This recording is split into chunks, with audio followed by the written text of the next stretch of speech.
Heyo, it's me, Harper Savage, and today I'm going to be showing you guys how to save your assets.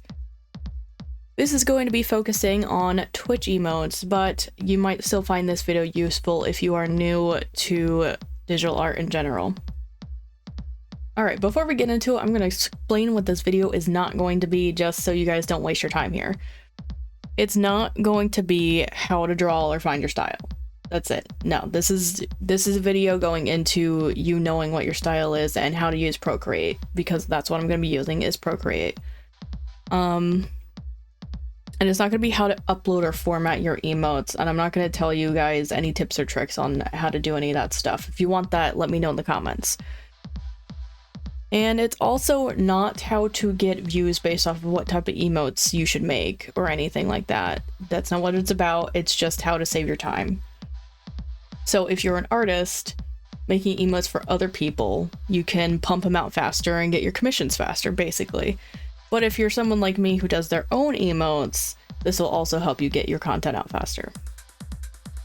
Oh, let's get into the video. As you can see on the screen here, I have plenty of folders and references to go over, and I will be implementing some of the tips and tricks that I'm going to be telling you guys about. So first and foremost, go into my folder here, is make a base. You should make a base head or animal, whatever your emote is focusing on, to be like your master file, one that you're never really going to touch. So I just did one of my chibi head here, and make sure you have everything in its own layer. This is important. Very, very important, okay? Because this will help you later. And usually coupled with this, if it's someone or something that you don't actually get to see a lot in person, like I can see myself all the time if I wanted to. Now, something else you should also do on top of having like a base or a master file is have a reference sheet. Now, you don't have to do emotions and stuff like all that, because those are what emotes are for. You could just do profile, front view, and a back view if we really wanted to. So for Louis, I did front view and profile view.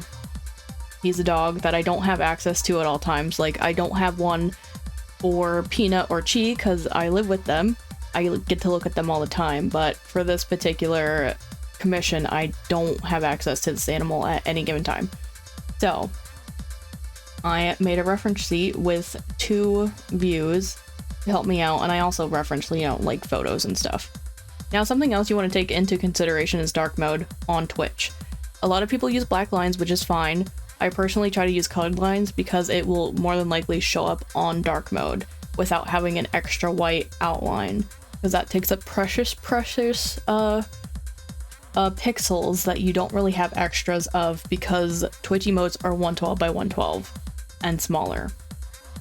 So what I did to get this dark mode is I took a screenshot of Twitch on dark mode, and I dropped the color and I dropped it into the background to make sure it looked fine with my base.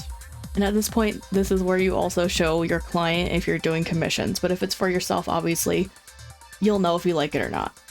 Now, if you aren't using Procreate, make sure you put your swatches of your colors on a different layer, like on its own layer, so you can make it invisible if need be. But because I use Procreate, I don't need to do that. I actually have several pre-made palettes in here, and we have one for Knock, me, Chi, Peanut, and Truffles, and we have a second palette for me. I'll get into that in a minute though. And I also keep like some generic palettes like for the rainbow, and I even have one for bit badges, what Twitch deems the bit badge colors, and I kind of just follow that. Alright, I'm gonna show you how I used my base to make emotes and make them faster. Now, for my emotes, how I like to work is I have the master file, I call it the base, and I just reuse that asset over and over again, and I make sure the layers are still there. So that way I can go in and erase anything I don't need. Like for shades, I just completely erased the eyes, and I redid the face. And I added shadows where they needed to be, and I moved the eyebrows where they needed to be. That's gonna save you a lot of time if you have a base head. And even for the ones where I have shoulders, like these are the same exact thing each time. The Heyo and the sip are the same base. I used the base head, I shrunk it down. I did redraw it a little bit just so the lines weren't fuzzy.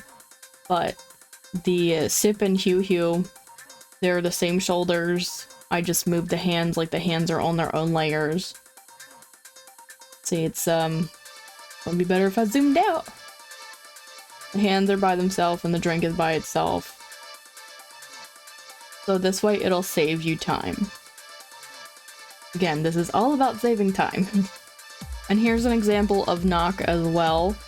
I called hers default because I wasn't sure what I was calling them at first, but I used her default head to make her wish face. All I did was erase her eyes and put her hands on their own layer. Now Peanut has a really good example of reusing of his assets because I have a munch face for every holiday. I'm currently in the middle of working on making a dog bowl for every holiday as well. But it is the same asset over and over again, I just added to it. And it will really help you if you have everything on its own layer. And I actually do have a Peanut base head, but I don't use it that often. Because Peanut is usually not at a frontward facing angle like this one. But I did use it for this, and I'll show you exactly what is different here. This is just a thicker outline around his ears, but his paws on their own layer and his tongue literally just over top of the face. It's that simple. Alright, so say your client or yourself change something about your appearance, whether it's a haircut or a color change. In this instance, I'm going to be talking about color change because I recently changed my hair color, as you can see from the 3 reference sheets at the top here. Now here is my original chibi with the color palette and the outfit I used to wear. Except, you know, I typically would not have the pants on. I would have my boxers on. That's how I live day to day. Pantsless and unashamed. But here's the original. And here's where I was playing around with the colors. I wanted purple on my scheme, my new color scheme, but it just didn't work out in the end. So I went with a mint color, which is one of my favorite colors. I just like purple all of a sudden out of nowhere for some reason. So in this case, this is going to be my reference sheet. I already made my swatches up here. This is the palette we're going to be using, is this Harper 2.01. So I'm going to be changing my hair and even my skin tone and line art to match my new look, basically. So what we're going to do is we're going to select this and we're going to duplicate it. So we have 2. Just in case I ever want to change back to the original color palette and everything. Now I recommend if you're doing commissions, you should save the palettes for people you know are going to keep commissioning you, but don't save them for everybody. Do swatches on the artwork, because then you won't have to scroll through a massive list like this. Now I'm going to start to change the colors for everything for my new emote design. This is where like having everything in its own layer is really going to make sense. So I already made a new layer here. I'm just gonna tap on my new palette, drag the color fill in. I'm gonna clip it. It doesn't look that different. It is just a little bit darker, but this is what I wanted because whenever I drew myself next to somebody, my lines looked really washed out compared to everybody else. So that's why I decided to darken it. Now I'm going to skip over this layer for now, just because I'm not convinced I can just magically make it a different color. So I'm going to skip to the next set of layers, and it is the darkest color that my hair is. I'm going to do the same thing. Just flip it. And I'll keep that one unmerged for now, just so you guys can kind of see the differences. And next is the medium color. Now this next one, my eyes are actually colored on the same layer as my hair fill.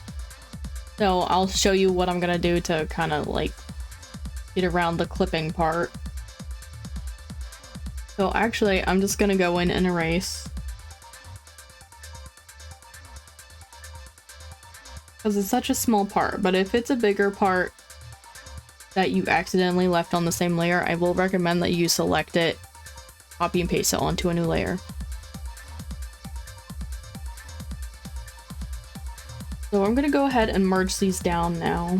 I just added a layer for the skin tone now, and as you can see, the skin is actually shaded on the same layer. That was a mistake.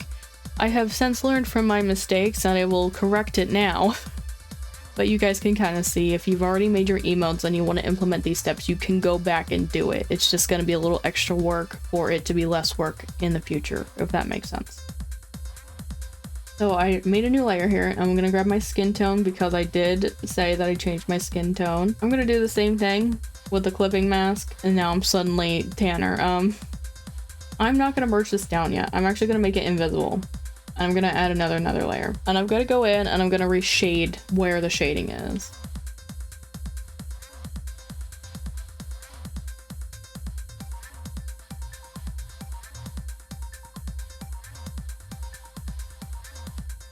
I'm gonna go ahead and merge that down now. I'm not gonna merge this because that was a mistake to do in the first place, and the blushies can stay the same.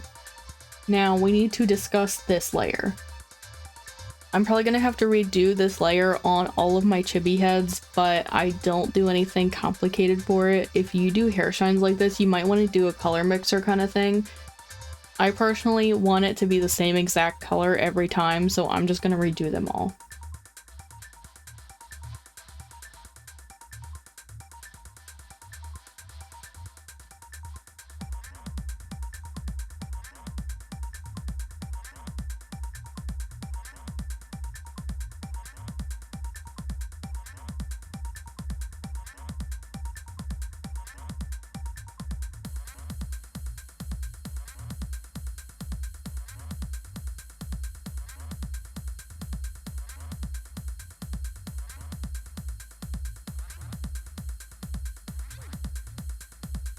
And that's it. So I'm gonna go ahead and change everything. I will show you a tip because I did have to redo the highlights by hand. If you use your base like I do over and over again for the same thing, you can actually just copy that layer and paste it onto the other ones. I'll go ahead and show you right now. I'm just gonna copy that one. And we'll do the gasp face. And we're gonna paste it. And it will paste perfectly in place. So that'll be the workaround for layers that aren't as harshly defined as cell shading. I do, however, recommend duplicating everything in case you do want to revert back to that, or if your client wants to revert back to your original color palette someday. I personally upload all of my emotes onto my computer, so I don't actually need to keep 2 files of everything in case, you know, I want to revert back. It's going to be on my PC, so if you want to do that instead of having duplicates of everything, feel free. And now I'm just going to go in and show you how quickly this could be, like, changed and updated.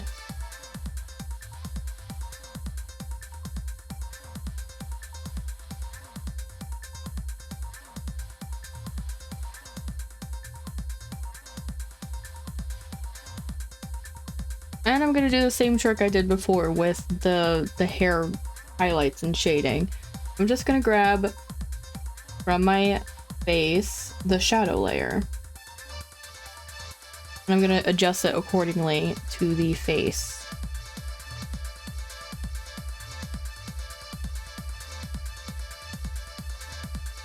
And it's that simple.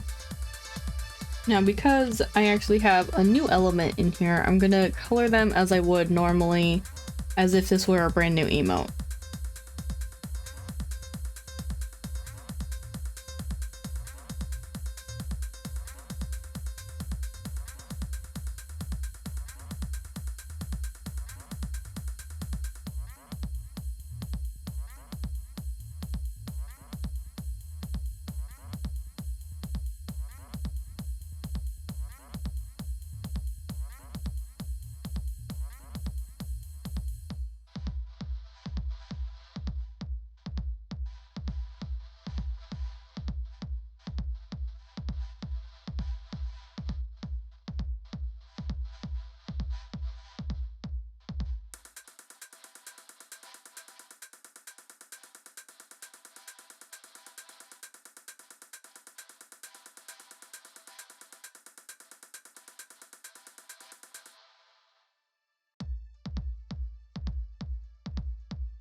All right, now here comes the hard part, because there were more elements in this emote. I decided to color it the way I would color just like a finished piece of art. So all the shading is on one layer. So I'm gonna have to redo most of it. And the skin tone is on the same layer as like the shirt and stuff for the flat colors. So what I'm gonna do is I'm gonna color it as if I'm coloring a new emote. I'm gonna turn this into a reference layer. I'm gonna come down here. I'll make the layer on top just in case it doesn't work the way I want it to.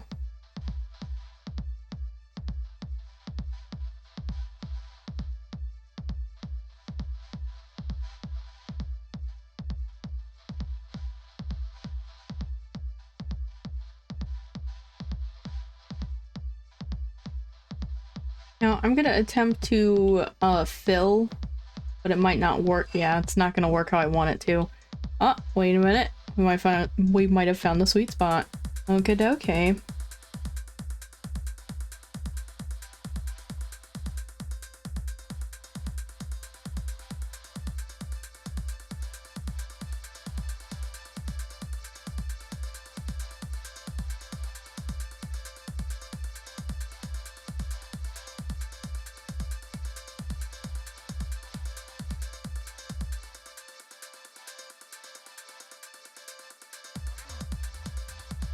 Now I need to go and grab this layer.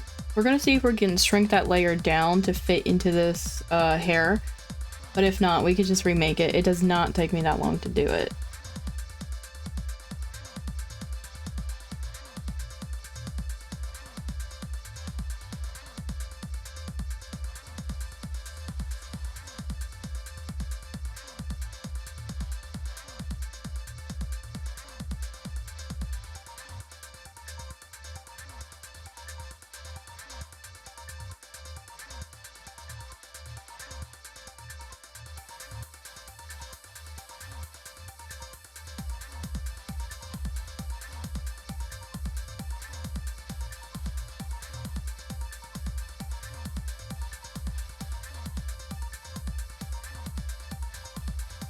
Alright, we're all done. I hope you guys learned something today about how to save time on your assets. I personally use my Twitch emotes for more than just emotes. I use them as YouTube thumbnail graphics too. And I also use them as video graphics. So you can really use your emotes for a lot of things. That's why it's important to save all your assets so that you can remodel, reuse, recolor everything and save time. That is going to be it for me today. Thank you guys so much for watching. I really do appreciate it. Let me know if you want any other kind of tutorials like this in the future in the comments below. And don't forget to like and subscribe and share with your friends if you haven't already. And I will see you guys in the next video. Bye bye!